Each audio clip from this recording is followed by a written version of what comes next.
Well, the divorce does not seem to be going as well as maybe some would have thought. After the Lakers defeated Dallas Mavericks, actually, let me rephrase that. After Luka pounded Dallas for what they did to him, and the stands in LA said, "Thank you, Nico," you knew something was coming down the pipe. And boy, has it already arrived.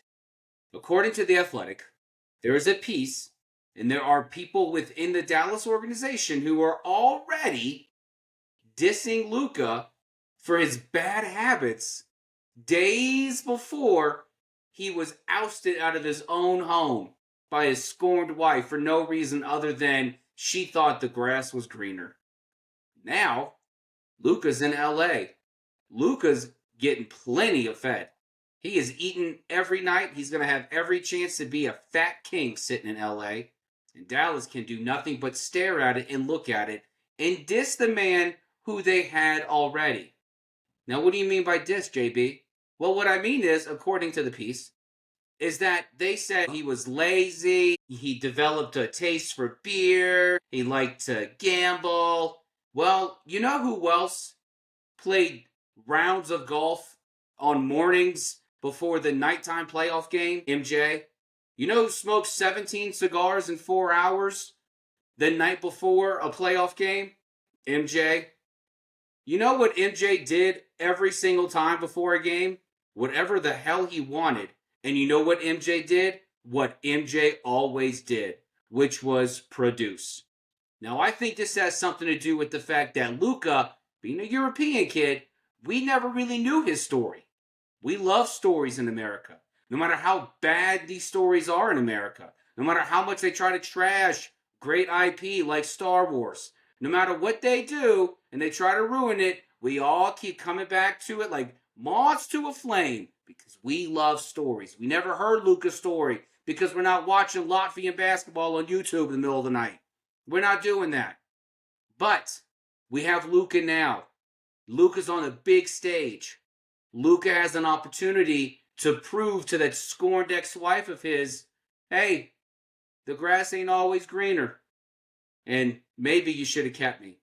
Guys, this is JB and Manny. We are back on Friday Junior for this edition of Box Scores and Bourbon. Look at the box scores. Box Scores and Bourbon. We check each other's box scores and scores online. Baseball, Box Scores. Football, baseball, basketball, soccer, hockey. Box Scores and Bourbon. Manny, let's go ahead and cheers ourselves in.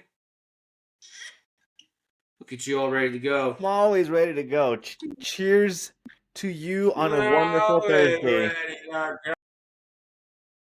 I am 5 glasses in. No, just kidding. You look good too, buddy. How's basketball treating you? Basketball is treating me the same way it's treated me since Kobe left. Awful. Miserably. And look, I got no problem with. We talked about this last week, and we'll get into the status. Just a 30,000-foot view of just where the NBA stands, standing wise, as of today. But I've never appreciated this. Let me backtrack. I appreciate the fact that the NBA has a face, and that face is LeBron. I appreciate that. Ugly face, but it does have one. All the warts I give LeBron for just who he is as a human being, he is still a phenomenal basketball player. Yes. He can whine and cry all he wants, but he's still one of the greatest to ever do it. Right. Hands down, hard stop, period. But what I haven't appreciated is just how much the NBA has become much like my children. My children and NBA stars have so much in common. The only thing that separates them is superior athleticism that I see with these grown men. These are superior athletes who act like overgrown babies. This is who they are. This is how it is. You're not allowed to criticize them. If you decide as an exec to make a trade, even the execs can't act like adults. They're going to sit there and start blaming Beer drinking. blaming the player for a decision they made, when every story that came out of Dallas was Nico was trying to trade Luka. This was Nico's idea. Right. And now Nico has this people sitting there saying Luka was just a bad teammate. Are you effing kidding me? You know what I have a problem with? I have a problem with all of that part. But I specifically have a problem with there somehow being a bad thing that the grown adult drinks beer and likes beer. I mean, I don't like beer, but I don't bash on somebody for drinking beer. Last time I checked, Luca is above the age of being able to drink in the United States. So Last I checked, the European drinking age is 13, so he's been drinking for 12 years. well, he's in the U.S., so I'm giving him the benefit of the U.S. doubt. But even then, how are we gonna diss somebody for doing something like that? Every time a series is won or any kind of great game is won, you go to the locker room and they're throwing beer or champagne around at each other with their goggles on. Like, that's not, we can't have it both ways where they're like embracing, celebrating by throwing whatever liquor they have in the locker room at the same time saying, well, he likes beer whenever he's not at the facility. What? Yeah. That doesn't make any sense to me. That's the first part that I don't like. Secondly, there's a whole nother dynamic that the NBA, the relationship between NBA execs and players, I feel like are trying to figure out. That dynamic being the player empowerment, and at the same time, this is what we wanted out of you, and you're not providing it, so we don't like you anymore. Because Luka didn't ask for a trade. Luka, as far as I could tell, he was still balling out. Maybe not necessarily putting out amazing MVP type numbers with the Mavericks, but he was still balling out. He was still doing his job.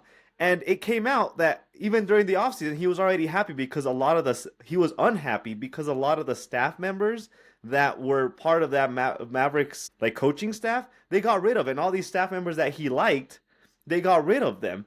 And so, I mean, I understand why he would be unhappy. So that's why I'm confused on why you expect a player to have that empowerment, but at the same time, whenever they're like, well, he didn't complain about the fact that he didn't like the staff, but he was unhappy about it, and you still get mad about his actions because he doesn't like how you're treating an organization. You can't have it both ways.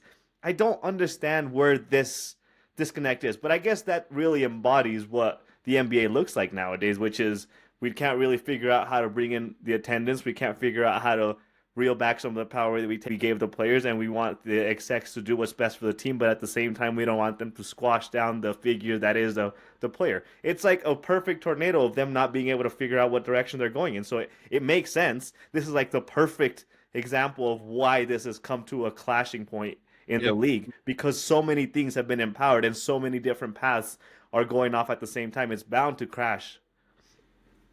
Yeah, no, this is the perfect analogy to this is when you let the kids run the household. When you let the kids run the household, the adults forget to act, they forget how to act like adults, and then the adults begin to parent down to the kids. They turn into children themselves. Yeah. And these execs are the parents. They have let these players run amok and just take control of the entire thing. And so now you get this, it's no longer just grown people making grown decisions. Mm-hmm. When Phil left Chicago, I don't remember anyone sitting there saying, I was a kid when this happened, but I don't ever recall anything, even my adult years, where people were bad mouthing Phil other than just the usual stuff. He's hippy dippy and auras and crap. But like other than that, it wasn't. There wasn't anything there that was like, he's just a terrible person. No, it's just like, look, we were adults. Okay, it sucked. It was awful to see because, you broke up this kind of, sort of, and then, he goes on and MJ goes on and, whatever. But nowadays, it's all about, most of the time, it's about the player. Like, the player makes a decision. The player makes a big deal about the decision. And then, if it doesn't work out for the player, He blames he blames the broken home that he ran away from. And then if it works out for the player, the one that caused the broken home is the one that said, "Oh, well, he was the problem. We didn't like him anyway. He was the reason." So, and in this instance, it's to quote Colin Cowherd, look, really just from my own life, I'm divorced. I didn't want the divorce. I wanted nothing to do with the divorce. It happened. I've moved on. I have a wonderful wife. I've got a beautiful family now. Mm-hmm.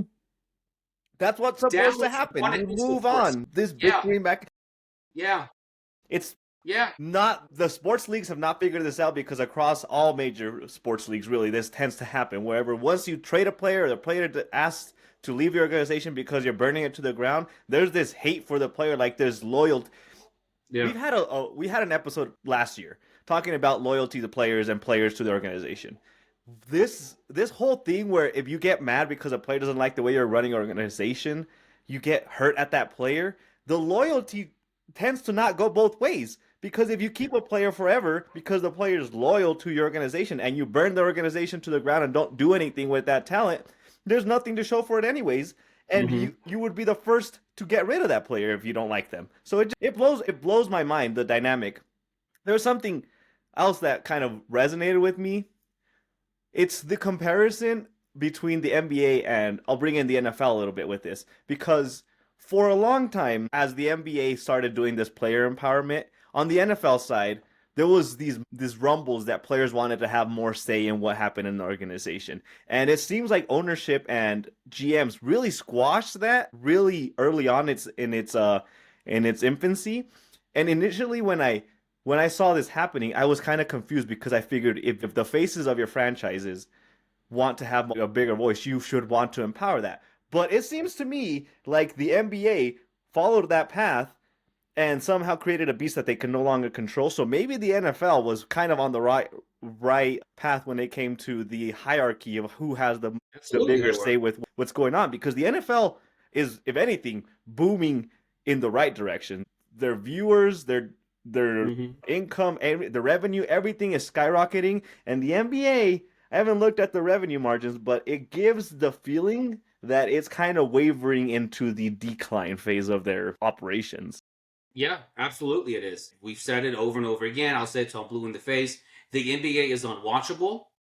Yes, they have stars. They do. They have some guys with just such superior athleticism that you love watching it day in and day out. But it is also just a different sport too, because because it is so much of the league just lets the players just do what they want. And we can sit here and talk about, well, stories matter. Stories matter, being able to track a player from infancy to what they did in college, to their first shoe deal to what they are in the NBA. But MLB's got plenty of people who play in countries that we will never visit unless we're, from the window of our cruise ship. That's the only time we'll ever visit them. Yet baseball really doesn't have an issue. No one's complaining about baseball and the fact that, there's no stories. I don't know. Shohei Ohtani is the face of baseball. Mm-hmm. Many people never watch Japanese baseball. There's nobody watched Japanese baseball. Not in this country for the most part. The only time they watch Japanese baseball is clips of Shohei when he said Shohei was coming over here. And even then, that was met with moderate, hoopla. But in the NBA, we have great talent, and we have great European talent. Yet it seems as if all that stuff gets pushed under the rug, and instead of us being able to enjoy the crescendo of these European storylines of these players, we get stuck with what is this bullcrap? And then 3 years goes by, we're like, yo, this Giannis kid in Milwaukee, he's pretty damn good. So it's sad because it takes away. When you let the children run the household, it takes away from just the value of being a home. And the NBA houses superior athletes. I mean, it is incredible watching what they do night in and night out. But having the league run by the children and the execs and who are the parents just start screaming and yelling and having their own tirades and just throwing fits, it's really hard to really be invested in it. Yeah. It's incredibly difficult. Yeah. In this case, it's not LeBron's a great face, but LeBron didn't do any favors when he wanted to hold an hour-long special about him wanting to go sit on the beach in Miami. That's where it And all then, started. That's where it all I mean, literally like, started. when you just like make a big old thing. I'm going to give a counteract to this. So a counterweight to this is Kevin Durant.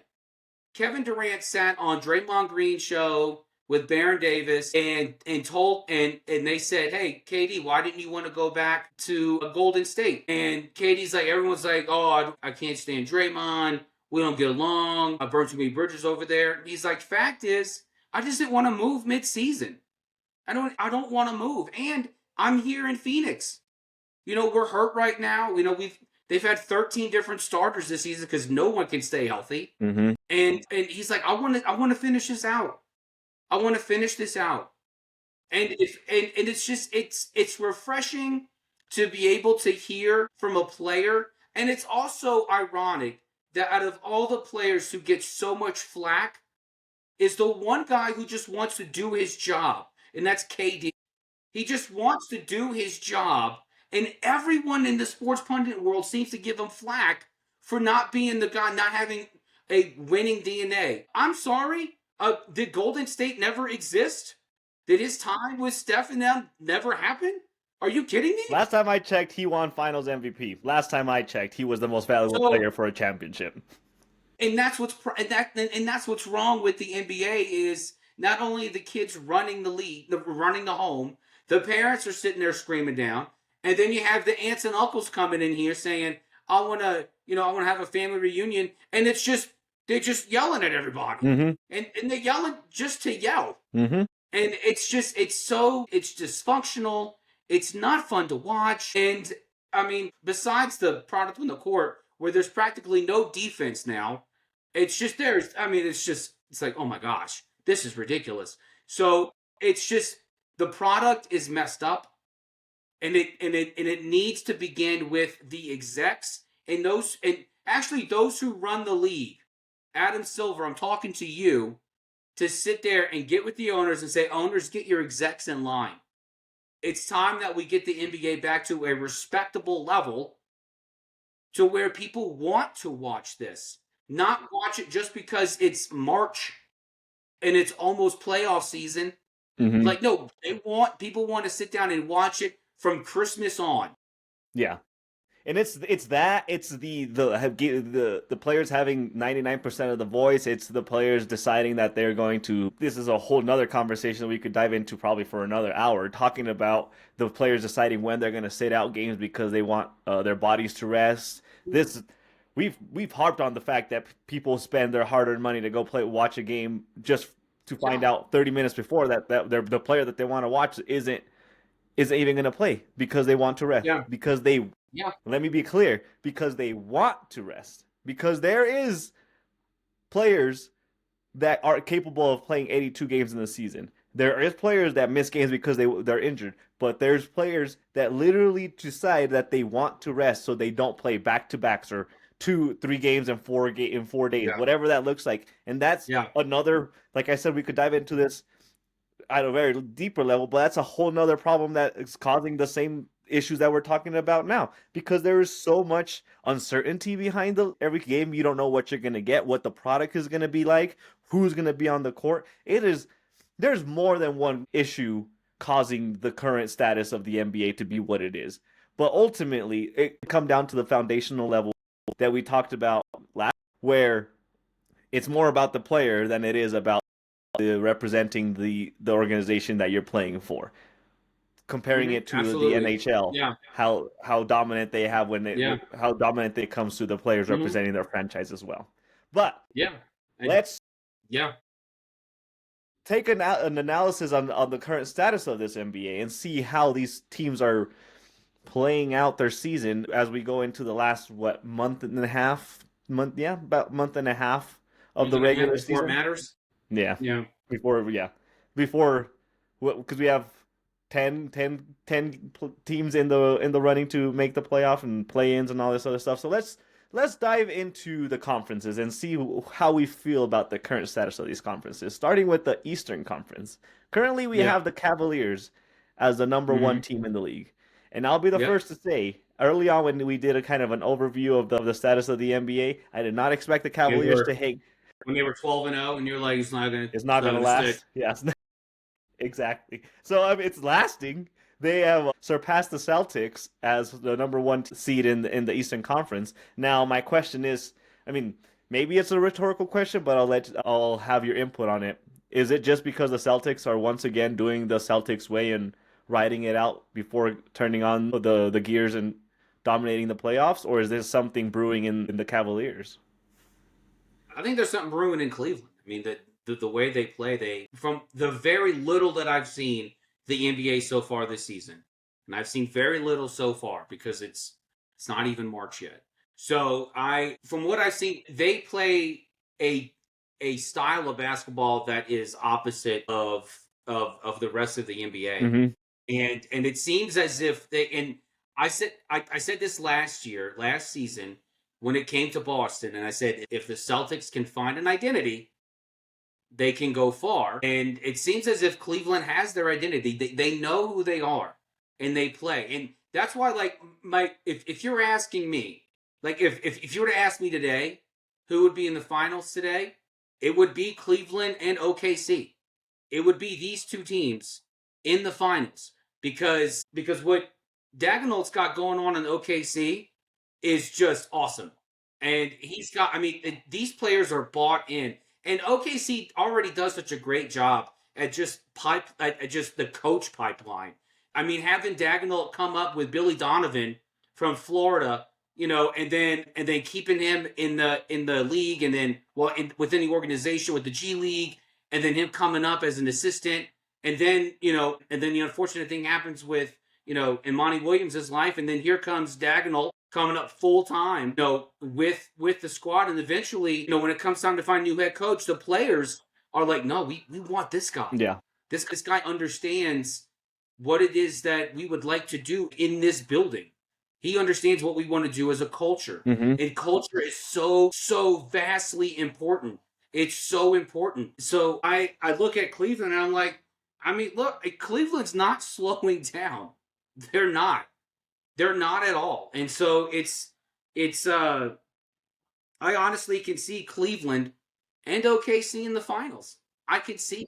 Do you think Cleveland will hold on to the number one seed throughout the rest of the regular season? Yeah. Okay. I think so.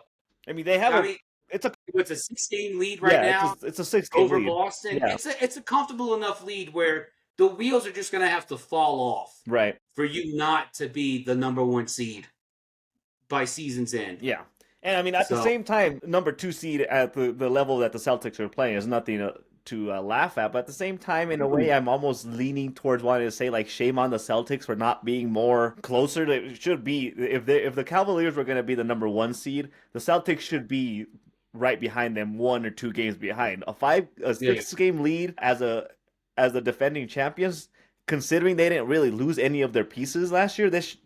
To me, it doesn't make sense. They should be playing better basketball. And again, they're 42-17. It's not something to scoff at, but I mean, what's happening in Boston could just be Joe Mazzulla trying to find some, just trying to find some workload management there. I mean, they played 30 more games than the rest of, than the other 30 teams in the league. That it's like, okay, well, let's try to find some workload management here. We'll do some mix and match, but it is interesting that you have the New York Knicks who have Tom Thibodeau's never even heard the concept of workload management, and so these players just get run into the ground, which is fine. That's perfectly acceptable. It is acceptable to do that. Like, if you're hurt, you're hurt. If you're injured, you're injured. Either way, you play. You play. That's it. Mm-hmm. Like, stop coming up with reasons not to play. Yeah, that's what I don't like. I didn't grow up this way of like, hey, whatever you do, find any excuse you can to not compete today. Yeah. Like it's just completely just the antithesis of my thinking. Right. When I watch Nick basketball, I'm like, I love watching Nick basketball because he just says, go out there and just do your business. Do your business. This is your job. You play 3 games a week. That's what you do. You play 3 games a week. Just go out there and do your job. That's all I want you to do. And the workday is not very long. Let's be honest. The workday for a basketball player is not. I mean, I know the workout, it's a full-time job when it comes to being prepared, but like the workday itself is not that long. They have a lot of time to be able to recover and rest in between games. They do. There is a team, though, that is lingering right in the middle of this pack that we kind of have to give some credit to, and that is the team coming out of Detroit. Yes. The Pistons are lingering, hanging around at the 6th seed right now. And my predictions were not very on point early on in the season because I did not expect this out of the Pistons. And even if the wheels fell off of the Pistons, as they currently are, they're currently sitting at 33-26. So they're well above 500. But if the wheels fell off, this is encouraging to see out of the Pistons. From an organization that was the laughingstock of the league for a long time, they were bottom of the barrel, if not the worst team in the conference last year. I don't remember. The Wizards gave them a run for their money, but they were not in a position to think they were going to be competitive this year. For them to be sitting right in the middle of being able to be in the playoffs this year is a testament to what their head coach is doing, and like you said, the culture that they're building in that franchise. Even if they fell down to the playoff, I would consider. I'm not the playoff. If they fell down and had to end up being in the play-in, I would consider that a success, considering where they were 11 months ago last year. Yeah. No, what's funny to me is I remember we talked about it a little bit last year when when they were trying to figure out what the hell was going on with the Pistons and Monty Williams' player management and everything like that. And one of the things that came up was his handling of Cade Cunningham. And I remember thinking, okay, well, it's odd to not just want to just kind of just want to have this guy just kind of run and just kind of just build up his momentum to be able to kind of be the guy. But, Cade Cunningham is doing some fantastic things right now.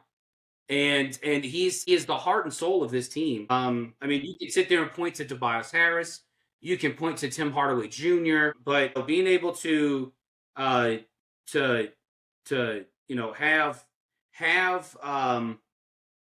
Cade Cunningham kind of be the star here in this league or in this team is huge. And one of the things that I think that has clicked is JB Bickerstaff has done something in Detroit where he has made this team believe because they have come out of nowhere. Yeah. They have come out of absolute nowhere. And now they're in a position where if the season ends today, they don't even have to do the play-in. Right. Like they're in the playoffs. Right. So, which is. That's what I'm saying. Even if somehow they started sputtering a little bit and other teams started figuring things out and they started falling down the rankings, even if they made the play-in, if they fell down to the play-in, that would still be impressive for the status of the Pistons. I'm not saying you overperformed, but because of how they were, it's impressive that they're where they are right now, where they have room for error. They do have room for error, which is no, I would not have sat here and said the Pistons are going to be in a position to solidify their position, their place in the playoffs. That was not something that I was ready for on my bingo card for the 2024-2025 NBA season. Yeah. No, I if it's nice though because just on a sports fan level, like it's nice that Detroit has something to just be proud of when it comes to the NBA. I mean, the Pistons have been a laughingstock for nigh on 2 decades now. And just to be able to look at this and be like, wow, this is awesome. This is so cool right now. and then when you have just for the city of Detroit itself, when you have what's going on with the Detroit Lions, I mean, what Dan Campbell's done over there, Mm-hmm. and then you have what's going on with the Tigers. AJ Hinch is building something with the Tigers, and even the Red Wings. It's nice that Detroit as a city can like look through the grand landscape of their sports and say, man, this feels nice. This feels real nice right Detroit now. being a city of sports once again, or becoming a city of sports once again, is not the worst thing that could happen for that city. So I can't remember the last time all 4 sports teams were reputable. It was something you can hang your hat on at the same time. It's so it's but I'm pulling for Detroit. I really am, because it would be something special just to be able to see Detroit, and especially after all the flack Monty Williams got last season. And yeah, he had some. I mean, he had some management he had some mismanagement issues and whatnot, but he was really looking at the future of this team, and then you can see what he was doing last year, kind of producing some fruit now. Mm-hmm. He's not there, but producing some fruit where JB Bickerstaff can work with him and say, okay, we have the pieces here. We don't have the pieces to run the gauntlet, but we have the pieces to make some noise. Mm-hmm. So let's do that. Right. Let's do that. Yeah, exactly. Now moving on to the Western Conference, which is, in my opinion, all over the place. With the Thunder being number 1, justifiably so, but the Grizzlies number 2 and the Nuggets all the way down to number 3, that is where I'm... And then the 3-4 spots are what's shocking me. The Nuggets 3 and then the Rockets 4 is surprising for 2 different reasons. Kind of the same approach with the Rockets. I didn't expect... They didn't make substantial moves in the offseason to put themselves in like a competitive position to where they're saying we're building onto what we have, like we're bringing in players because we're competitive.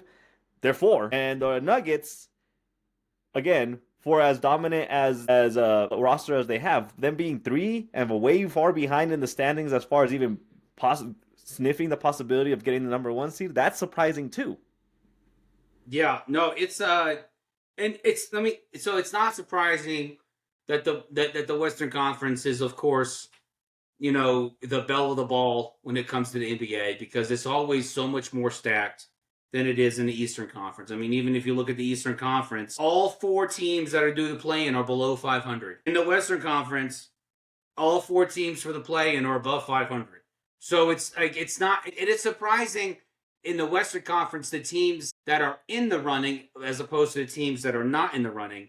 But it's the Western Conference, to me, it seems like it's always come down to the last 2 weeks of the season. It really the last 2 weeks, yeah. And so it's just it's always about, okay, here we are now, but where are we going to be 4 weeks from now? Mm-hmm. Where are we going to be a month from now? Because in about was it February 27th? In about 3 weeks now, we're going to get to the very end of the regular season, and then it's going to be, okay, now you're going to see a bunch of these teams just eating each other alive. Mm-hmm. And then that's when it's really going to really paint a picture of who's on top. But then even then when you get there, I mean, last year, I mean, no one, I mean, yeah, we were like, hey, they're a decent team. Ant's a pretty good player, being the bastard child of MJ. He's a pretty good player. But like, it's like, but watching Minnesota just kind of do what they did in the playoffs was like, whoa, okay, I didn't have this on my bingo card last year. Yeah. And I think the difference between last season and this season is that the team holding the number 1 seed right now, and who's probably going to end up as the number 1 seed, OKC, Mm-hmm. I can see them just run the gauntlet. I can absolutely see it, because we saw glimpses of it last year. Yeah, they were right there. The only thing that stopped them was the inexperience. Right. Yep. Now they had the talent. Now they have the experience. And so that is, what's the old adage? Hard work can beat talent, but nothing can beat talent that works hard. So OKC's, they have that. They have that. They have a lot. They have so many of the right pieces in place, and not when I'm saying pieces, I'm not even speaking directly with players. They have a young roster. They have the right pieces in place as far as coaching. I'm not skipping the players on purpose. The players themselves are great. They seem like they're working together just fine. Mm-hmm. But they also aren't necessarily doing it in the way that a lot of teams try doing it, where they try recruiting free agents. They've drafted really well. They've not sold their future draft picks to bring in players or to trade for players. Everything This is a homegrown team. Exactly. Yeah. Everything that they've brought to the table is because they have built it from the ground up. And they're still in a position to get better because their draft picks are still there. They still have so many draft picks. I forget how many draft picks they have in the next 5 years, but they're loaded with draft picks where if they continue to do what they're doing, they can continue to bring in really good pieces that they're finding in the college realm. So they're set up for success this year as a number 1 seed and holding on to that very strongly, and they're set up for success in the future. So I would expect the Thunder to not be going anywhere. They should regularly be sitting in the top 3, maybe 4 teams every single year for the foreseeable future. Now, before we get too sidetracked, I want to dig and dig and dig and dig and dig all the way to the bottom of the standings to your homegrown team that is 14th right now in the Pelicans. And I'm just going to keep this. Still a shot. Yeah. Over yet. At 15-43, you're never out of it. But if they were still in the Eastern Conference, they'd be in the play-in right now. Yeah. But here's my question about the Pelicans.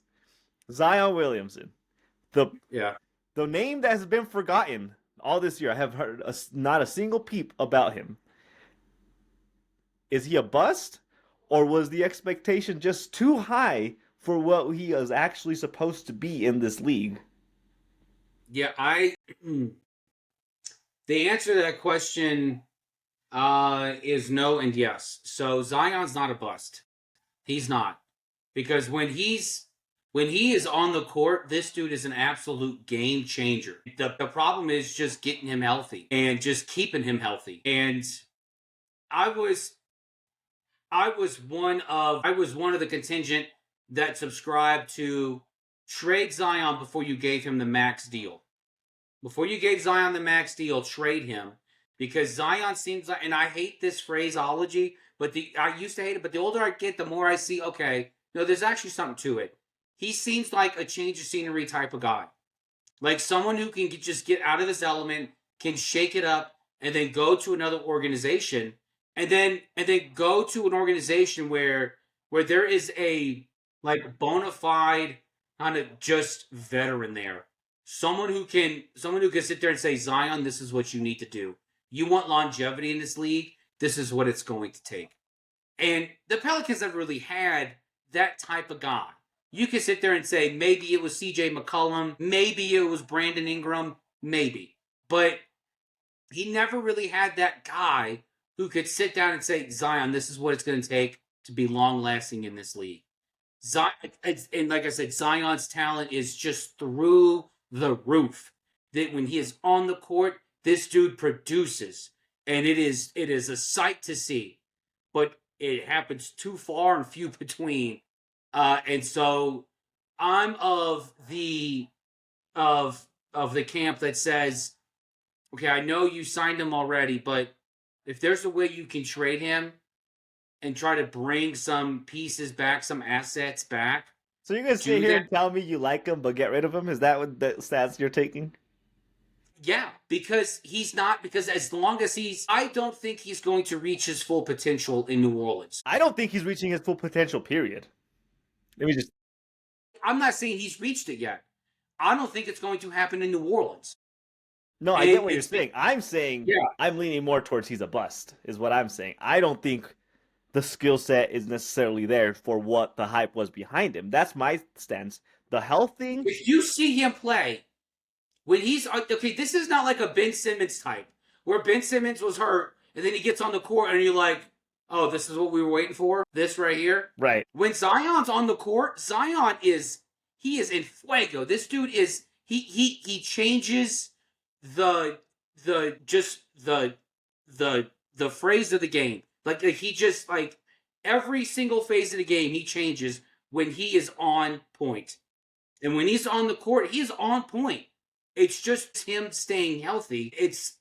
I don't think him leaving New Orleans, I think, is going to shake him up. I think that could shake him up a little bit. Yeah, I don't know. But I don't think he's a bust, though.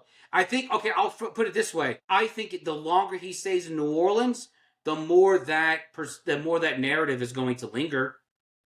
If he were to, I don't know if it's an actual organizational thing, because even when you're in a bad team, especially in the NBA, when one player can dominate the court single-handedly, there should be more glimpses of him being able to dominate. I think it was last year where he started showing a little bit of that, but even this year, he's only played 21 games. He seems to have been a little bit, for the type of player that he seems to have been, in my opinion, a few years too late. A big-bodied kind of player that he is, he dominates the paint really well. But if you look at the bigs that are dominating the league nowadays, they're bigs that can also play the perimeter. He hasn't necessarily developed that part of his game. And it feels like you need to be able to develop the perimeter game, the perimeter aspect of your game, to be able to be more dominant or more of a well-rounded player. It's impressive that he can dominate the paint the way he does. But I'm not impressed by the fact that he can dunk 99% of the balls that are put in his hands in the paint. That's not, to me, a winning recipe for a player. You need to be able to kind of go through, be dominant, and be a threat offensively, no matter where you are. If that's the perimeter as a big, that's such a strong skill, like a powerful weapon to have. Whenever no matter where you are, they have to account for you. Right now, if he's not in the paint, if he's not posting up or dominating in the paint, you don't really have to worry about him. And I'm leaning towards bust because I'm not seeing that. I'm not saying that he can't change that, but unless he doesn't incorporate that part of the game into his repertoire, it seems to me like it's going to be a little too late for the party of the bigs in the league. And look, I'm going to disagree with you. And I know this is so rare for us to disagree on something. We so often agree on everything. We love agreeing on stuff. It's what makes us so interesting and so much fun to watch and listen to. No, like Zion, okay, Zion missed, 27 games beginning, like the middle of November. He's had a 15-game stretch where he has been on the court. Mm-hmm. He's had a 28-minute limit. Okay, I think the highest he's played was against the Spurs. It was like 29 minutes and 15 seconds, I think it was. That's how much time he had on the court. If you're doing per 36 minutes average, he's putting up 33 points a game. I mean, his talent is there. And I hope to goodness, really, I mean, this has been a lost season for the Pels since November. What I've been wanting to see is Zion do this on a consistent basis. Well, I mean, that is the issue. He has never been consistent. How long has he been in the league now? 5 years? He's not been consistent once. I know, but he's played 15 games in a row now. And what I'm saying is, and the difference now is he has played at the lightest weight that he has ever played with. Look, I come from New Orleans. I'm a New Orleans boy, okay? That jambalaya is delicious, okay? It's hard to put down a po' boy, all right? All right, shrimp etouffee looks like a soup, but no, that puts some poundage on you, all right? It's not easy to get away from the food there. It's not. It's everywhere.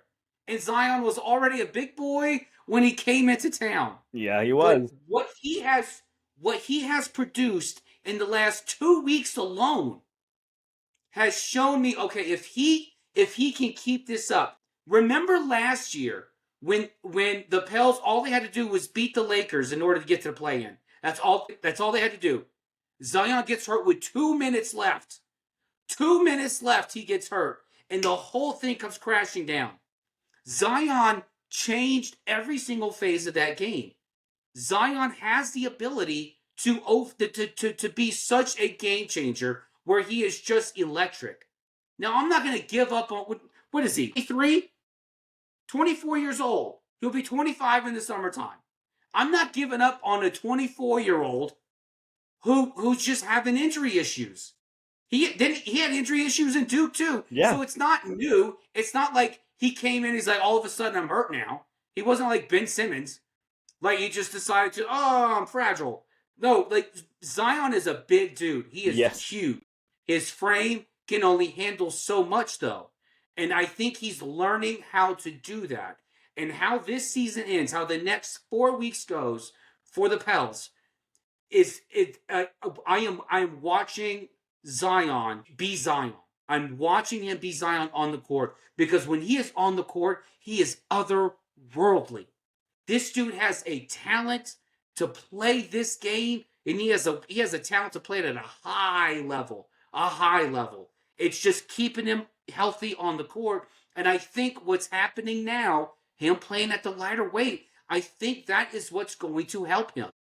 My closing argument on this is that we've been waiting to see a fully healthy Zion since he came to the league, and we've been waiting to see Zion dominate his team the way that we thought he was going to. He has yet to do so, and we keep giving him the benefit of the doubt of if he's healthy and he stays light.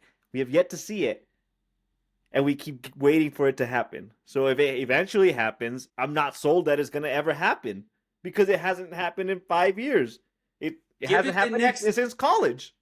That's what I'm saying. Give it the next 4 weeks, okay? If he can stay on the court the next 4 weeks, I have even more hope that he is going to produce at a high level and he is going to be the center of attention for the Pels for the next 4 seasons. He will be that. He will. I still have faith in the kid. I truly do because I've watched him play, and when he plays, when he's on the court, he is electrifying. He does so much in his frame that it is counterintuitive to what you should be doing when you're that big. So, and look, what he has done this season too off the court is he has stayed engaged with the team. Mm-hmm. The narrative with Zion was that when he was hurt, he just disappeared. He didn't care about the team. He would show up at the game sometimes in his civvies and his street clothes, whatever. But then this season, it has begun to change. It has begun to change. It only takes 6 years. At the next 4 weeks.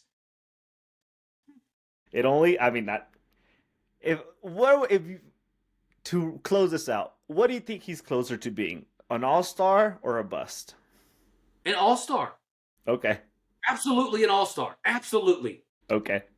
I've said my stance. I feel like he's closer to being a bust because I've yet to see something that tells me he's going to be consistently on the floor.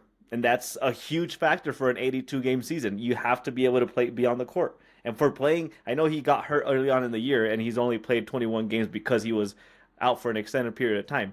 But this isn't the first time we've seen it. I know it's not.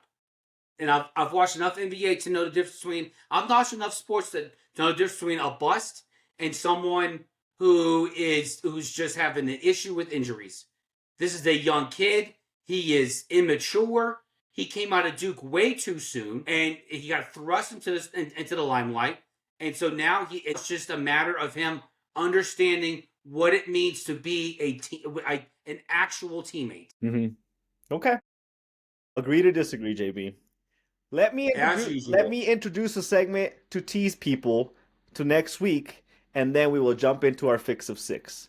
With 8 weeks before the NFL draft, starting next week, we will be doing a new segment called Buy, Balance, or Blow It Up.